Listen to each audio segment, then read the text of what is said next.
Halo kawan, kembali lagi bersama Ayam Coklat. Kesempatan kali ini kita akan membahas tentang efek samping dari aplikasi kencan.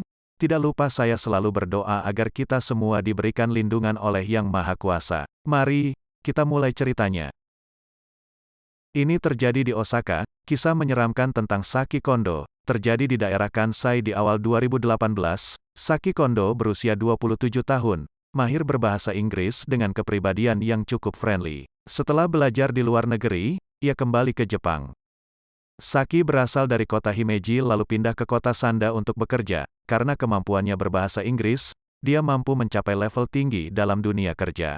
Pada tanggal 15 Februari hari Kamis, Saki berpamitan kepada rekan kerjanya untuk pergi ke Osaka yang nantinya ia akan bertemu dengan seorang laki-laki bernama Jay. Namun nama asli laki-laki tersebut adalah Yevgeny Bayraktar atau kita sebut saja Bay. Ia berkebangsaan Amerika, namun ibunya seorang Rusia, ayahnya dari Bulgaria, dan ia sendiri lahir di Ukraina. Orang tuanya bercerai ketika ia masih kecil. Dan sang ibu mengikuti situs kencan, hingga bertemu dengan laki-laki dari Texas bernama Desi, sehingga pada usianya yang masih belasan, ia sudah tinggal di Amerika. Bay digambarkan sebagai anak yang pemalu, penyuka game namun tetap memiliki teman. Pada 2007, Bay menempuh sekolah menengah di William Floyd High School. Setelah lulus, ia bergabung dengan Angkatan Udara Amerika, namun ia diberhentikan setelah 9 bulan dengan alasan yang sangat tertutup, tidak ada yang mengetahuinya. Mari kita maju ke tahun 2018, di mana ia datang ke Jepang dengan visa turis 90 hari.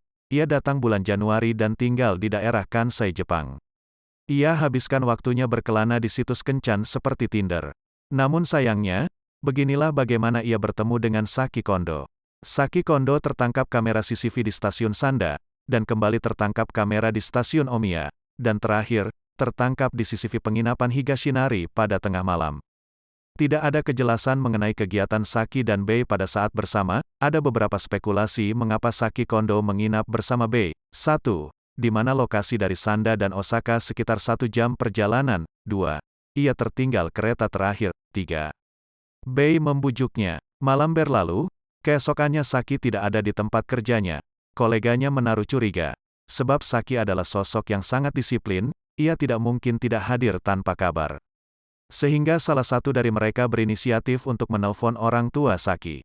Sebab HP Saki tidak dapat dihubungi, namun orang tuanya bersaksi bahwa ia tidak tahu tentang perginya Saki. Dan ia dinyatakan hilang oleh kepolisian pada Sabtu tanggal 17 Februari. Polisi mencari dan mencari. Jejak digital terakhirnya adalah pada penginapan. Polisi menyadari mereka masuk bersama, tapi Saki tidak pernah keluar dari tempat itu, dan terlihat bahwa Jay berkali-kali keluar masuk menggunakan tas punggung yang cukup besar. Setelah mengumpulkan bukti-bukti yang ada, pada tanggal 22 Februari pihak kepolisian menangkap Bay di Prefektur Nara dengan tuduhan mengurung Saki sejak di penginapan Higashinari. Sampai saat ini kita tidak tahu kondisi Saki yang sebenarnya.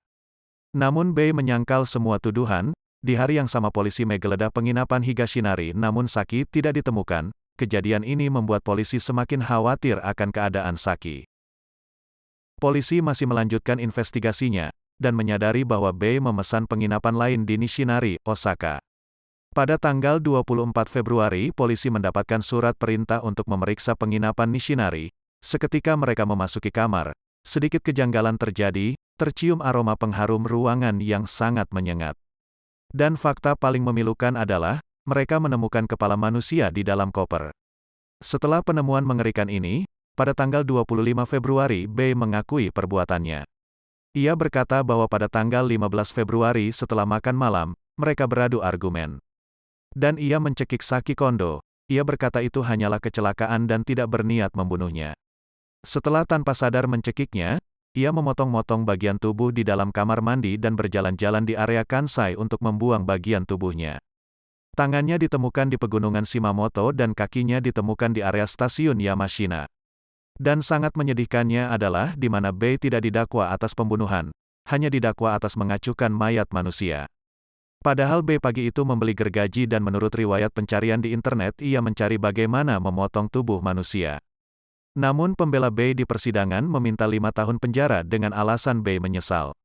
Pada Januari tahun 2019 ia dijatuhi hukuman selama 8 tahun.